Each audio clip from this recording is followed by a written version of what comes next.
네, 열왕열왕 시작하겠습니다. 정치부 최수연 기자 나왔습니다. 첫 번째 주제 보겠습니다. 한동훈 국민의힘 비대위원장이 보이는데 전국구 구회, 이거 뭡니까? 네, 한동훈 위원장 취임 이후 2주째 전국을 돌고 있죠. 오늘은 앞서 보셨듯 충남을 찾아서 어린 시절 얘기를 꺼냈습니다. 저는 어릴 적에 충청인으로 살았습니다. 서울에 와서도 충청인의 마음으로 살았죠. 제가 이렇게 말이 빨라진 것은 사실 원래 제가 충청도 사투리를 썼었는데 서울말 따라 하다 보니까 말이 오히려 좀 더 빨라졌습니다.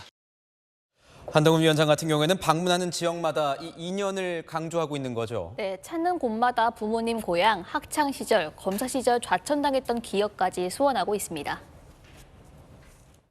지난 민주당 정권에서 4번 좌천당했었는데요. 그 처음이 바로 부산이었습니다. 그 시절이 참 좋았습니다. 바로 이곳 부산이었기 때문입니다. 저희 아버지는 춘천 소양로에서 사시면서 춘고를 다니셨습니다. 어머니는 홍천 사람이셨죠. 역시 춘여고를 다니셨습니다. 매일 저녁마다 혼자 책 한 권 들고 가던 케이크집이 있었거든요. 한 위원장 그동안 강남 8학군 출신 이미지가 강한 게 사실이었죠.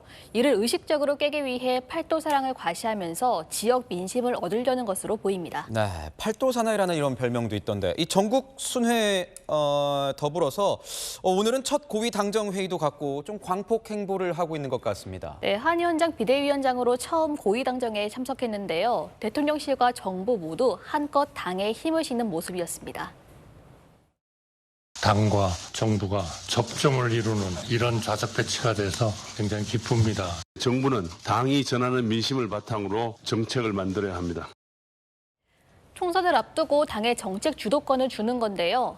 한 위원장 개인 지지도만큼 국민의힘 지지율은 오르지 않고 중도층 확장에 한계가 있다는 지적이 나오고 있죠. 그래서 제가 오늘 한 위원장에게 직접 물어봤습니다.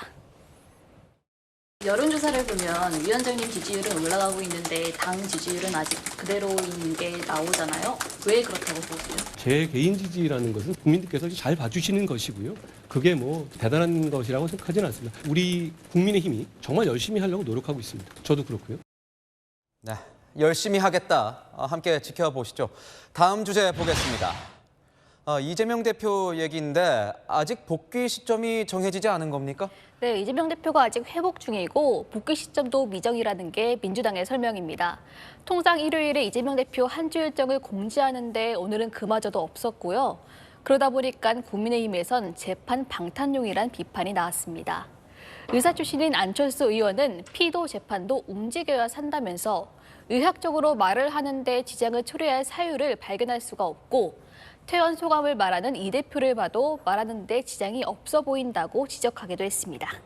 네, 이재명 대표 23일 대장동 재판도 이 건강상의 이유로 못 나간다고 했다던데 정치인들에게는 이 복귀 시점도 결국 정무적 판단이 필요한 거 아니겠습니까? 네, 그렇습니다. 이 대표 지난해 단식 때는 강서구청장 선거 지원 유세를 계기로 복귀했었죠. 마음은 똑바로 서 있는데 몸이 자꾸 흔들려서 이해를 부탁드립니다. 진정훈 후보를 압도적으로 당선시켜서 국민의 무서움을, 이 나라의 주인이 진정 국민임을 여러분께서 확실히 증명해 주실 걸로 믿습니다. 이 대표의 명분 있는 복귀를 위해 당내에서도 고민이 깊은 상황입니다. 민주당 관계자는 공관위도 이미 시작됐고 당이 시끄러운 상황인데 최대한 늦게 나와야 하지 않겠냐고 전했습니다. 실제로 선거제 논의나 비명계의 집단 탈당 등 현안들이 산적해 있죠. 이런 상황에서 굳이 이 대표가 나서 악역을 자처할 필요는 없다. 굳이 일찍 복귀할 필요가 있냐, 이런 의견도 나오는 겁니다. 네, 복귀 시점도 잘 봐야겠군요. 마지막 주제 보겠습니다. 대만처럼 대만에 어떤 걸 말하는 겁니까? 네, 어제 치러진 대만 총통선거 개표 방식이 화제가 됐습니다. 지금 보시는 영상이 대만의 개표 장면인데요. 선거관리원이 투표하면서 투표지 한 장을 꺼내서 결과를 외치면서 머리 위로 올리죠. 그걸 본 다른 선거원과 참관인들은 투표 결과를 복창하고요.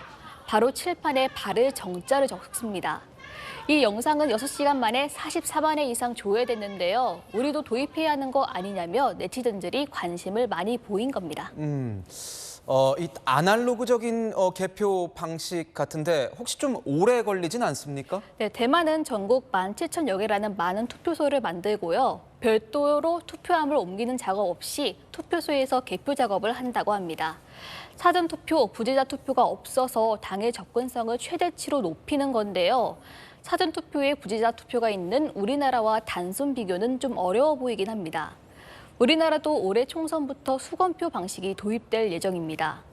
투표지 분류기에서 분류한 뒤 심사 개수기를 통해 바로 확인했는데요. 그 중간 단계에 수검표 작업을 추가하는 겁니다.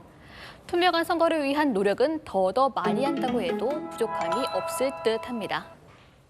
네, 지금까지 여랑야랑이었습니다.